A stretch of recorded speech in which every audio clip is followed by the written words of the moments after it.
Kumno jingpyndonkam ya ka BODMAS rule. Pej kum gani ganuk sahang ni POE. Ngidon ci hajar saus pa sau po minus uniu bracket he arpo sau minus uniu bracket berit bengikot curly bracket kat san minus kanidon su bracket berit 2 into 3 plus 1 POE don new bar. Temen nungkong ngihap pendep syua hakani. Ngihap pendep syua hapo uniu bracket bar nang ni. Te don ayu hang ni don u plus. Tengihap lek syua katu plus ke. Lai plus iwe ngiyo sao. Hadin kata ngiyo sa uniu multiply.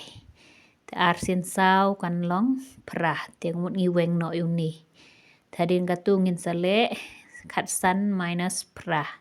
Ngisa weng kenya uni. Nang tangin sale arpu sao minus si katu keba mi nang tu. Ngisa weng uni. Kaduk kadwai ngin sale way sao sao not minus si keba mi nang ni. Kum tu kay nyi de ban le step by step kanang bangin la ban penun kam ya ka BODMAS rule.